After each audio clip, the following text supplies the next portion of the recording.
Well, folks, Republicans in the 2026 Senate race in New Hampshire have a huge opportunity and must do everything they can to flip the Senate seat that is currently held by incumbent Senator Shaheen. Shaheen is not seeking re-election in 2026, which is going to leave a huge gap and opportunity for the GOP to come in and fill in that election. And with a very, very popular governor in Chris Sununu potentially jumping in this race, it could be a very, very tough election for the Democrats. But let's recognize a reality. It is not just going to be tough for the Democrats in New Hampshire that voted in 2020 for Biden by 7 points and by 3 points in 24 for Kamala Harris. But it is also going to be tough through the entire country as the 2026 Senate map leaves the Democrats virtually out of power in the Senate for the foreseeable future. So let's jump into all of that today. But before we do, drop down below and hit that subscribe button. Make sure you never miss another video again from us in the future. Now, we all know the state of New Hampshire is a very nuanced state. Right now, in the upcoming election in 2026, we have Shaheen announced she will not be running for re-election. Obviously, she was elected, I believe, in 2008. Shaheen was elected, beating incumbent Senator John Sununu, who is the brother of Chris Sununu, who is now looking to run to replace Shaheen in this election. So Sununu, his brother, John Sununu, elected back in 2002, beat out Shaheen in 2008. Shaheen came back, won this election roughly by 6 points over John Sununu. She won in 2014, a pretty tight margin actually. Relative to her initial win, it was a tighter margin in 2014. Only winning the state by, 4 points? 3 points? Move on to 2020 when she had an outstanding victory, huge margin of victory in the state, 16 points, running ahead of President Biden in that race. Biden only won the state by 7 points. She came up and ran the score by 16 points. Ran ahead of him by almost double what the margin was for Biden. And now she has announced 2026, she will not be running. And like we said, this is a very nuanced state at all levels. So obviously, right now, there is a Republican governor who won the state in 2024. When the state voted for Kamala by 2 or 3 points, they voted for a Republican governor by 9 points. You look at the New Hampshire General Court, held by the Republicans, with a pretty big majority. The New Hampshire State Senate, held, once again, by the Republicans. And the New Hampshire House of Representatives, once again, held by the Republicans. So you're telling me you have a state that has controlled by the Republicans, but somehow this is a Democrat stronghold. How weird. Because we know that the Democrats, they hold both Senate seats in D.C. They also hold both congressional districts that are in New Hampshire that represent them in D.C. And somehow the Democrats have won the state of New Hampshire in the presidential elections for the last virtually 4 decades. The last time the Republicans won New Hampshire was 1988. 1988. My God. It is just ridiculous. But everything else somehow is controlled by the Republican Party. Maybe is it a repudiation of national politics and national Republicans versus state Republicans? I don't know. Obviously, the state Republicans are a little different. They're more of the moderate, country club-esque Republicans in the state. But like we said, it's controlled by the GOP, yet the state didn't vote for Trump anytime. Either 3 times did not vote for Trump, and the last time they voted for the GOP was in 1988. But the GOP in the state has a huge opportunity to win back this seat. With the announcement that Shaheen is not running for re-election, it is a huge opportunity. She's a popular Democrat in the state. You know who else is popular? Former Governor Chris Sununu. Initially, former Governor Chris Sununu said he was not going to run. He was going to go into the private sector. He was going to make some money. He was not going to run. He's been the governor since, I think, 2014 or 2016, and he's done. He was done. They tried to get him to run for the Senate in 2020, and he basically had some colorful words, and it was a no from him. But now that Shaheen retired, he is really considering jumping in this race here. And considering Sununu's electoral history in the state, Republicans should be ecstatic that he's looking to jump in this race. They should be overjoyed that he's looking to jump in this race.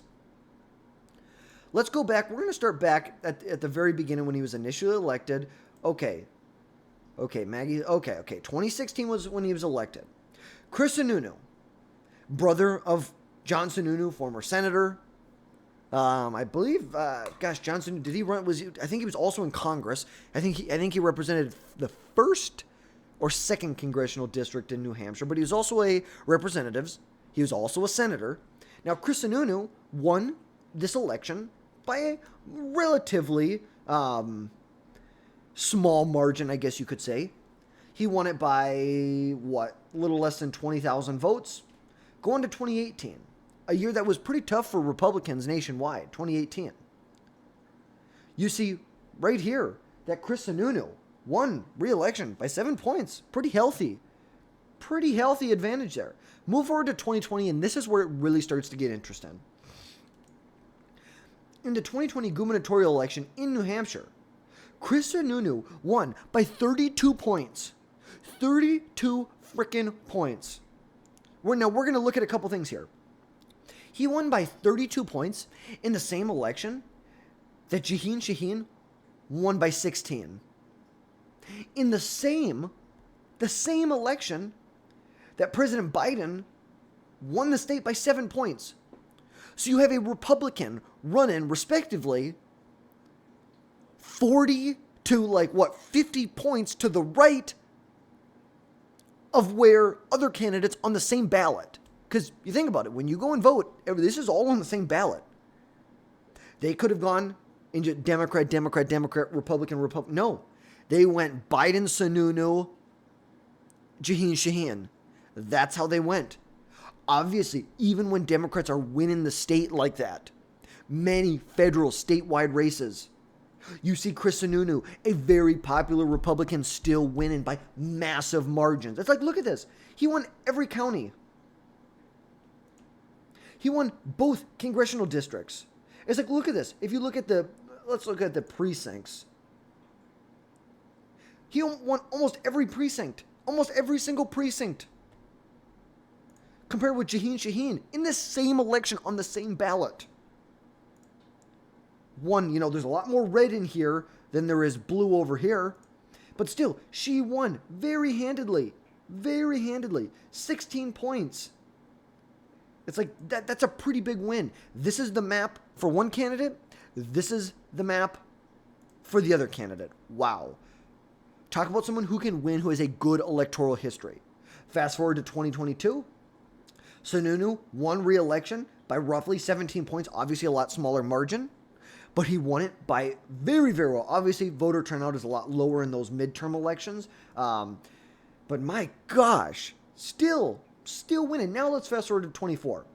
When you had, now obviously, Sununu did not run for re-election again. His really hand-picked predecessor won the state by about 9 points. Very healthy margin. At the same time, Kamala won the state by 2 or 3 points. So the Republicans are still winning these statewide elections they're outrunning the Democrats who are winning the state by 12, 13, 14 points. Wow. This just shows that he's able to win even when the GOP is not winning in the state. Chris Sununu and Republicans statewide know how to win. We should trust the New Hampshire Republican Party that they know what they need to do to win. We need to trust, especially when you're looking at a candidate who has a very, very solid electoral history in the state. Absolutely. And we know this is going to be very tough for the Democrats in 26, not only in New Hampshire, but also state, countrywide. The U.S. Senate, you just look at it. This is where it currently is right now. This is where you could say the toss-ups are. This is my initial map here. I think all these that we have listed as toss-ups are in question at least. So, right now, I would say, all in all, if Sununu doesn't jump in this race, I think this is a lean Democrat. If Sununu's in this race, it's a lean Republican. No doubt about it. Zero doubt. And we know that the Senate, the National Senatorial Republican Committee, is going to pour a ton of money into places like Michigan, Georgia, Minnesota, and New Hampshire and Maine. It's like really the top targets for the Republicans where they can go on offensive. Michigan, Georgia, New Hampshire. Probably in the order of Georgia, New Hampshire, Michigan. Because initially I would have said in order, Georgia's number 1, Michigan's number 2, New Hampshire number 3. But now that there's not an incumbent here, and you have a very popular Republican running in the state, I think you almost have to shift it, saying that we need to put more resources into New Hampshire. But all in all, it's like this is where the map currently is right now. This is how the map currently looks. It is very safe to say that the Republicans, if Brian Kemp jumps in the race in Georgia, the Republicans win Georgia. If Chris Sununu is in the race here, the Republicans pick up there. I think you could say that Michigan and Minnesota, I think Minnesota is going to be tough. But it's like, I have a number of videos on this, but I really have 3 keys when it comes to Minnesota. The key number 1 is you need to have good funding from the National Senatorial Republicans. Number 2, you need to elect a good, moderate, really fiscal conservative from Minnesota, someone who has statewide visibility, who can win races statewide. And then key number 3 is that the Democrats in this Senate seat nominate a radical left-wing Democrat. Those are the keys that I have right now for the Republicans to win this state. Sorry about that. If the Republicans want to win the state, that's what needs to happen. In Michigan, it's kind of tough. You don't really have an incumbent on either side. You have Mike Rogers running in Michigan. You could have Tudor Dixon or John James, but then you also have the governor's race that you kind of have to contrast with that. Maybe Tudor Dixon and John James jump over to the governor's race, and Mike Rogers stays in the Michigan Senate race. Now, granted, he only lost to Alyssa Slotkin by like 19,000 votes. But it's like, it is very easy to see the Republicans picking up Georgia and New Hampshire. It is I think, very probable to say that we could be looking at a 56-seat majority in the Senate for the Republicans. This is where my prediction is as of right now. If we're including if no toss-ups at where it is, if there is toss-ups, this is where I'm at right now. But they have a tough map ahead of them. They have a very, very tough map. Because even if things go perfect for the Democrats, they hold Michigan, they hold Georgia, they flip North Carolina, strong. Former Governor Roy Cooper running against Tom Tillis, who not very popular with the Republican base there, has had electoral issues in the past. But we also know that Tom Tillis has, in 2020, he was pulling like 10 points behind in that race and then somehow wins by a point or two. So you got to take it with a little bit of a grain of salt. I think Virginia is going to be a lean blue. It is very, very good. If the former governor of Virginia jumps in this race. Same thing with New Hampshire. Maybe somehow they find a way. Chris Sununu doesn't jump in the race. They hold this. Somehow they're able to oust the legendary Susan Collins from Maine, who's been in the Senate since 97. It would take a lot. But even then, even the best case scenario for the Democrats, they're not getting to a majority. They're getting to a 49-seat minority. Because where else could they go? Okay, you have Colin Allred, who says he's going to run in Texas against John Cornyn. You think Blue Texas is going to happen? Heck no. Are you kidding me? The Blue Texas dream is dead. It's been dead for a while now. You think you're going to go to Florida and try and beat Ashley Moody? Good luck. You're going to go to Ohio? John Husted? Good luck. It's like, where else could they go? Maybe. Could they go Alaska, try and abuse the ranked choice vote in there? Maybe. And we're stretching this really, really far to even say this. Like, to say Alaska, like, we are stretching beyond the bounds of, like, reality at this point to even say this. But, and this even, like, I don't even want to say this, but, like, where else could the Democrats go on the offensive? Maybe Iowa? Joni Ernst? Maybe? But still, there's no guarantee there. Why would they spread their resources thin here when they have so much? It's like the Democrats.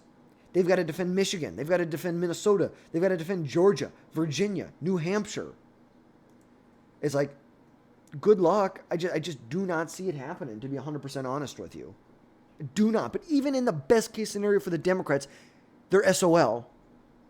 And we know that the Senate GOP fundraising arm has put New Hampshire as like a top target. They're going to pour hundreds of millions of dollars into these races to make sure that the GOP is competitive in these races, along with Michigan and Georgia. Now, New Hampshire is kind of different because Michigan and Georgia were both won by Trump in 24 that now have a Democrat senator who's up for re-election. New Hampshire barely voted for Kamala, but then you have to take into account just the fact that Sununu, the dynamic, that's what I'm looking for, the dynamic with Sununu in that race. And it's kind of the same dynamic you're going to have in Georgia with Brian Kemp, and the same thing you might have in North Carolina with Roy Cooper. That's what you're looking at here. So we're going to see what happens. But if the GOP wants to get a 55-seat majority, it runs directly through New Hampshire. If they want to get to 55, this is where they need to pick up at a minimum. This is their easiest way to 55. Yes, could they look at New Hampshire or Michigan and Virginia? Sure. Could they look at Minnesota? Sure. The easiest way is right here. Stay on the East Coast, baby. Stay on the East Coast. Maine, New Hampshire, North Carolina, Georgia. That's how you do it. They're going to be pouring a lot of money into these races, and we're going to be here every step of the way, show you what's going on, let you know how things are going, and give you the best analysis you can find. That's going to wrap things up for today. Don't forget to drop down below, hit that subscribe button, and we will catch you next time, folks.